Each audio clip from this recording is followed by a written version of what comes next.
welcome to the Voices of Forestry podcast. I'm your host, Seth Stevenson, the Communications Coordinator with the Arkansas Forestry Association. And we are back this month with our new topic on cost share programs. But before we get into that, let me thank our sponsors this month, DDK Forestry and Real Estate. We're going to hear a little bit more from them later on in this episode. So like I said, we are going to be talking about cost share programs today, otherwise known as CSPs. Now, before we get into this conversation, I just want to give a little bit of a disclaimer. It was recorded back in January of 2025. I sat down with our guest today, Josh Smith, who's an area forester with NRCS, and we spoke about these programs and what they offer to landowners and what people can expect. Now, since that time, there has been an administration change on a federal level, which may have impacted some of these programs. We still thought the information that Josh gave us was good and informative and can still show landowners or you, dear listener, kind of what is available or what is out there and what is possible for landowners to get and the assistance that they might be able to find. So just take that, all of this information with that grain of salt, go out, do some research, talk to experts like Josh in your local areas to see what changes may have made, but you still kind of have a good idea of what it takes to get that assistance from some of these cost share programs. So without further ado, let's get into our discussion. Well, Josh, thank you for joining me today. I know it's a bit of a haul for you to get into Little Rock, but thank you so much for being on the show for us. Well, no problem. I appreciate the opportunity. Yeah. Well, and since you are new to the show, let's go ahead and start. Just can you give the listeners a little bit of your history? You know, how did you get to where you are today? Sure. I went to UAM, got my bachelor's of science in forestry, graduated from there in 2006, went on to what was the Arkansas Forestry Commission, now the Arkansas Forestry Division, worked there as a county forester in Columbia County for 11 years. From there, transitioned over to the NRCS. I've been there for 8 now, and currently the Southwest area forester, covering 22 counties. Pretty much the area covering from Mena over to Little Rock, and it goes down through Warren, down into Louisiana, so that whole southwest portion. That's kind of how I've managed to get here, though. So. Okay. And you, for the most part, it's been a minute since we've seen you because you've been busy, I'm sure, but you are kind of one of our go-to cost share program guys, especially with NRCS, because that is something that you guys are known for having. So that's why we have Josh here on the show today. He's kind of our one of our CSP experts, and I should say this too before we get into any details. A lot of this is going to be kind of focused primarily on NRCS, since that's what Josh is familiar with the most, kind of what he works with a lot. But so we're going to kind of focus mostly on that side of things. But there are other departments and other people who have these programs, which we'll talk about a little bit later. So let's just start at the beginning. Josh, can you explain what exactly a cost share program is? For people who aren't aware, what exactly are these programs? Absolutely. Cost share programs, these, as Seth mentioned, different agencies are going to have different programs. They're going to be administered in different ways. When you really sit back and look at them all, all these programs are going to help you implement conservation on your land. Generally, that conservation that we're implementing comes at a cost to you as the landowner, and these programs are set up to help offset that cost to implement. As far as NRCS, we kind of go back into the Dust Bowl of where these programs developed from. When the nation sat back and saw the issues we were having with soil and water conservation, that's kind of what got the NRCS started, which was the soil and water conservation. And it's led up to where we are today, where, we will help these landowners find these issues with their land, where there may be something that they're having issues with, whether it's soil erosion, water quality degradation, forest health issues. We'll help you identify those areas and then develop conservation plans on how to improve those conditions of your property. Aside from that, when you come into our programs, not only will we help you identify those areas, once we get these applications in for them, we'll plan the work, we'll rank these applications, and then if you're approved for one of these contracts, we'll help you implement that stuff. We'll be sure that there are vendors available, and we'll kind of help guide you through the process of getting this work. So it really is kind of a teamwork scenario with the folks at NRCS, specifically with these programs with NRCS and the landowners to kind of help get this goal accomplished, right? Sure. Yes, it's the landowner's not on their own. We're here to help. Not only the NRCS personnel, but we've got multiple partner agencies that we work through, whether it be the Arkansas Forestry Division, Arkansas Game and Fish, Quail Forever. I don't want to leave anybody out here that we do work with, but those are a lot we use on the forestry side. We're going to be heavy in the forestry discussion today, I'm sure, but the NRCS our programs cover all land uses. So whether it's forestry or if you're a crop farmer or pasture land uses, confined animals, we kind of cover all of these land uses. My expertise, of course, is just in the forestry side of it, but. Well, I think that's important to kind of know. I mean, we obviously focus primarily on forestry, but that these programs are available to other people. And if you are a listener who is into crop farming or livestock, welcome, first off, listening to a forestry podcast. But yeah, these programs are available to you as well. It's just kind of having to work with organizations like NRCS to see what fits your goals, right?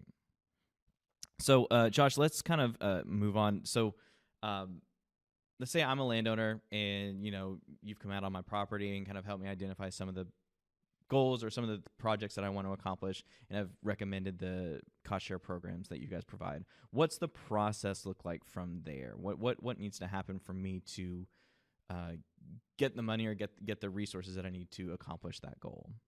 Yeah, so with NRCS, we have to know who you are. We have to know where the land is, basically, to get you started. That's kind of the first couple issues we have to address. That's typically addressed through the Farm Service Agency. We call them the FSA, our sister agency here with NRCS. Generally, we can take either your tax ID number or your EIN if you're an entity. Get that along with a copy of your land deeds. Get over there, get your farm records established through the FSA. Once we have that established, then NRCS knows who you are, and we can tie all of our work to that piece of property. Once you have that done, it's a simple process, just applying for that assistance through the NRCS. And from there, we'll kind of take a hold to the project. We'll take it from there. We'll get partner agencies involved if we need to help plan this work. We'll get those conservation plans written. It's pretty much, we're going to identify what needs to be done. We're going to make a plan on how to address it.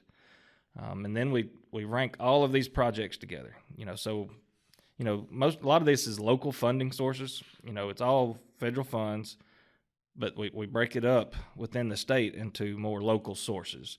On the county level, your conservation district boards, they have some input into how this money gets spent in your counties.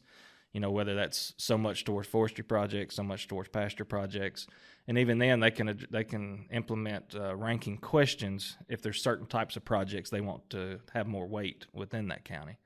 But once we get into that ranking process, we'll rank these projects against each other, and then when it comes down to funding, which ones we're going to fund these projects, we start at the top of the ranking points and we work down until we run out of funds. So really, the only, I guess, prerequisite that you guys need to have for the process is to be registered with the FSA, correct? Is there any other requirements that landowners need to know about before they can actually start applying for a cost share program with NRCS? No, that's pretty much sums it up. As far as being eligible, that's it. There are certain types of entities that may cause issues, but really not so much. So once you get those farm records established, you're pretty much ready to go with us. When someone submits a project, it kind of gets ranked, right? And I guess, is that of an importance? Is that how that works? It is an importance, yes. Okay, so how, I guess, what does that ranking system look like? What are considered the more important kind of projects that are submitted? I got you. So yeah, the ranking process, it's a complicated process for someone that's not familiar with it. And there's a set of questions that we have to answer that we're using, how that project is planned and the work that's going to be planned on that project. We're using that project to answer these questions, and each question has a ranking weight attached to it. So if it's just a yes or no question, you may get so many extra points if the project is going to address that resource concern or that issue. There's also geographic questions, whether it's in certain watersheds that have been deemed more sensitive than others. And there's I'll be honest, there's some parts in the system that we don't understand. It's all electronic, it's behind the scenes. We really don't have no input into it. It's just, like I said, it happens to be where the project falls and what type of work it's establishing there. The different work that does get done, whether it's controlled burning or reforestation, those do play a role into it. And it's not necessarily the more you do, the more you rank out. So you can't really go into it with that point of view. Well, let me add more practices. It not necessarily going to help your score. We have had instances where the more stuff we've planned, the worse your ranking score works out to be.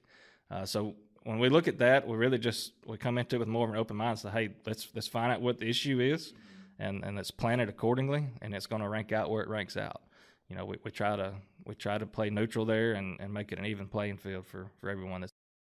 Okay. Well, that's good to know, because it's not just like, okay, well, putting a fence around a pond ranks lower than, control burning so many acres of your property. There's a lot of different factors involved with that, but everyone does have an equal opportunity to get some of this money from this program. So Josh, are there any types, since we're kind of talking about specific projects or projects in general, is there any type of project, I guess, are there any kind of restrictions on what kind of projects you can submit to get money for? I wouldn't say there's any restrictions on the types of projects. Now once we get deep into the plan, and there may be some issues if it's affecting a wetland area. There are laws that our programs have to follow. Aside from that, we also have to do our NEPA evaluations, which is just our environmental policy stuff. So we have to check it for cultural resources, be sure we're not going to damage any historic cultural resources or something that's out there, significant cultural resources. Same with, like I said, the wetlands. Got to be sure that we're not affecting any wetlands, threatened and endangered species. So it's not necessarily that the project is not an eligible project, but we may come across something that affects the way that it is planned. And in those circumstances, I'm not saying we can't still accomplish the same goal. We may just have to kind of sit back and say, all right, well, we can't do it that way. What other way can we go about solving this issue? So I guess I should put in there, as long as it's a lawful project, there's can be kind of some wiggle room in how it's implemented if it's chosen to be accepted for this project. Correct. Yeah, Gotcha. I think that's a good way to look at it. And typically our forestry type projects, or reforestation, along with any necessary site prep, whether it's prescribed burning, fire breaks, we can do silvopasture establishment, riparian forest buffer establishment. We've got a slew of stuff that we can do on forestry, land uses. We just, like I said, we have to go through those steps and just be sure that when we're appropriating federal dollars to it, that it's got to follow all those federal laws. And I guess that's another thing we should kind of point out too, since NRCS is a federal organization and you are using federal dollars, there may be a little more red tape involved with stuff like this. But I guess landowners just need to be patient and aware that that's kind of what they're dealing with. I think that's a fair assessment there. Don't let that scare y'all. There is a lot of red tape, but most of it, the NRCS personnel are the ones we're navigating all that for you. It's not any more burden on the landowner themselves. It's just, it's behind the scenes work that our personnel are taking care of. Okay, good. Well, Josh, can you kind of explain maybe the timeline too? So we've talked about the process of applying and, the different types of projects or, the lack of restrictions as long as it's lawful. But what does the timeline look at from, okay, I've applied for a CSP. When would I know that I've actually gotten it and we can start putting work on the ground? So with our NRCS programs, our deadlines are typically in the fall. Don't let our deadline confuse you there, because our cost show programs are year-round enrollment. You can sign up any day of the year. But once a year, we're going to have that deadline. We're going to gather up all those applications that we have on file at that date, and those are the ones that are going to be eligible for that next year's funding. So this past fall, I think it was November 22nd, possibly, that was our deadline for the FY25 funding cycle of our EQIP and Conservation Stewardship Program. Those are our two flagship programs, you should say. But at that date, we gathered up all those applications, and those are the ones that we're currently assessing and ranking for the FY25 funds. That will continue until, I believe it's mid-March. That is when our ranking deadline is. So at that point, the NRCS, that's our deadline of when we got to have them ranked. Okay. And pre-approval, that's the process of, okay, who's getting the obligations for that year, will start the next week. We'll start going through there, funding them. Like we mentioned earlier, we're looking at the top of the list, working our ways down based off those ranking scores. We'll do that until we obligate all of our funds. The obligation deadline, I believe, is in July this year. So we should have most of our contracts obligated by July. You know, typically on a years past average, if you're trying to say there, typically most of our contracting probably gets done in the May to August time frame. So regardless of what time you sign up, you're looking at that May to August time finding out if you're going to be funded or not. I know that's not the best scenario for some forestry projects, especially when you look at like reforestation, because site prep may be starting in July, and when may not, it may be the time we're getting these things obligated. But it's the way the program is set up, and we really don't have any flexibility in the state to change a lot of that. We do what we can, but understand that in some circumstances, those projects may just be delayed just a little bit to fit into these programs. So. Well, and it's good to know, because we're a peek behind the curtain a little bit. We're recording this in late January of 2025. So, depending on when this episode comes out, it should give people a decent amount of time, if this is something they're interested in, to research it, talk to somebody, and get an application in for that fall deadline. But just know that you may not see any kind of you may not see anything from it until early next year, early 2026. So it's not like you're going to apply for it, wait a month or two, and then hear something back. It's kind of a bit of a process before you kind of hear anything. Yeah, it's going to take a little while to get through there, because like I said, not only do we have to wait on those deadlines to get to us, but it's a process on the NRCS side to get these things assessed and do those evaluations that we discussed.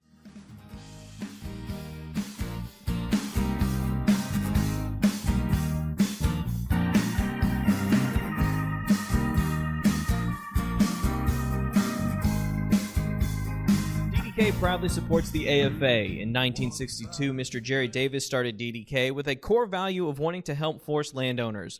With the professional services DDK provides, they allow landowners to have complete confidence in their portfolio, knowing that their property is managed at the highest level from an expert team with years of experience. Give DDK Forestry and Real Estate a call today and let them help you begin your land legacy. 501-219-8600 or visit them at forestryrealestate.com.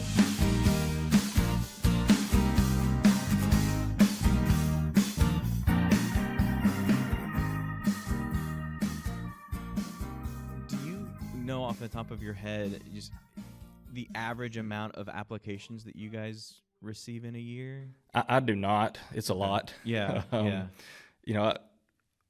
And I don't know that strictly because I don't have access to the entire state's system. Most of what I can see is in my area.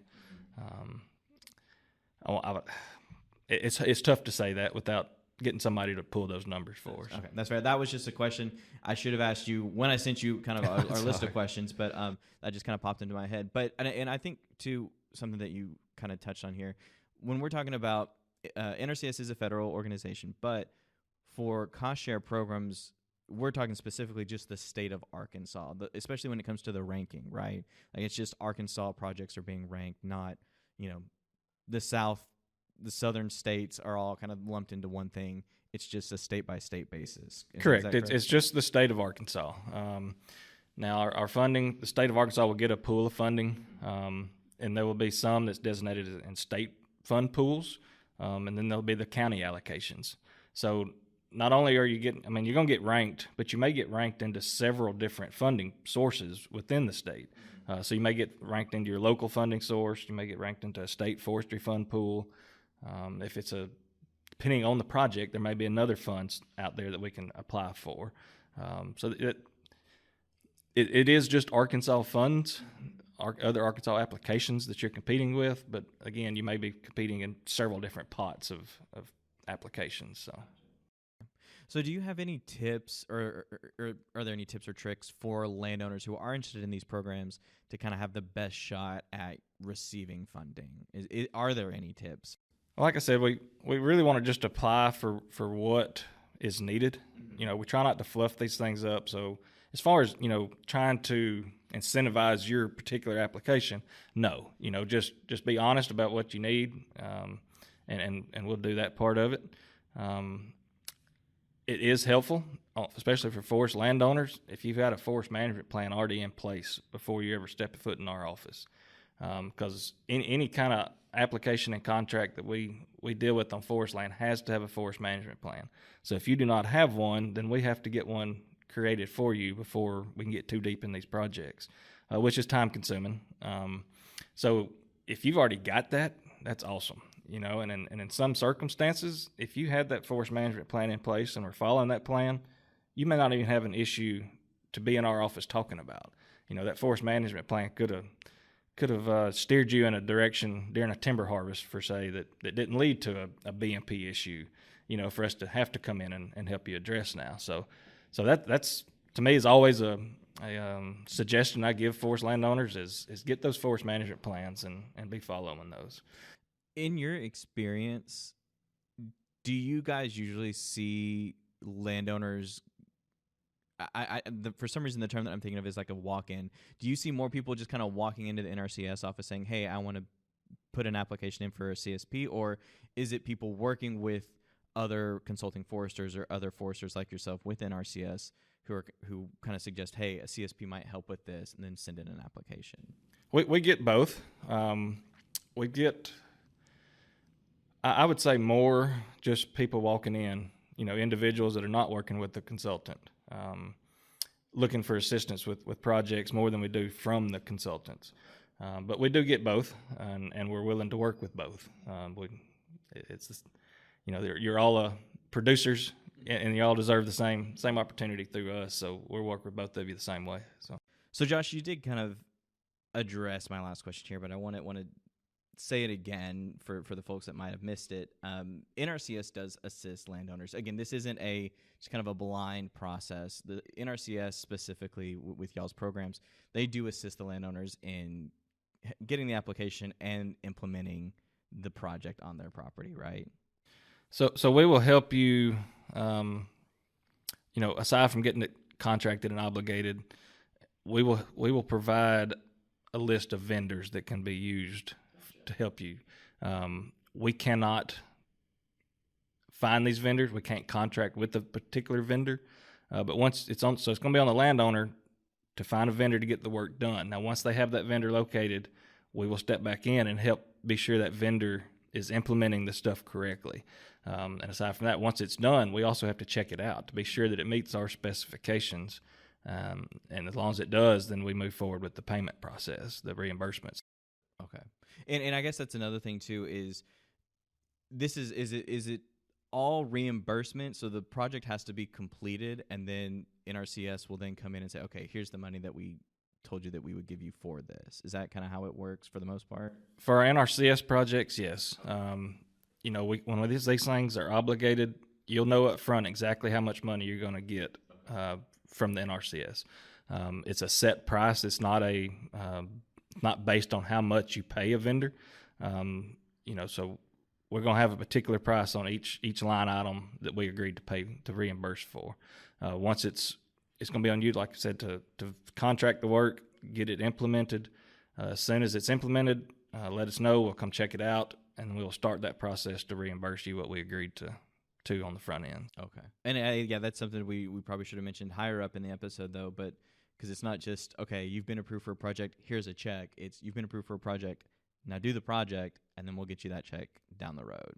So, okay. Well, Josh, is there anything else, though, that I have forgotten? We're kind of wrapping up here, but is there anything else that I haven't mentioned that we probably should discuss real quick before we wrap it up? Or is there anything you want to add before we close it out? Sure. We've been talking about NRCS programs. Within the NRCS, our main two programs, and I may have mentioned this earlier, was in the EQIP, which is our Environmental Quality Incentives Program, and CSP, which is our Conservation Stewardship Program. That's kind of heavily what I've been talking about during this. But there are other opportunities out there in the state. The Arkansas Forestry Division is still administering the Southern Pine Beetle Program. The Game and Fish Commission has a recently new program. I think it's the Conservation Incentives Program that started, I believe, last year. There are some regional conservation partnership programs. It's through the NRCS, but it's kind of a different deal. So there's other funding sources out there for some of this same type of work. So the NRCS is not the only stop for cost share in the state, but so there are other agencies out there offering these similar type services as well. And that's something the NRCS people can help you with too. Typically, they all know about this other stuff.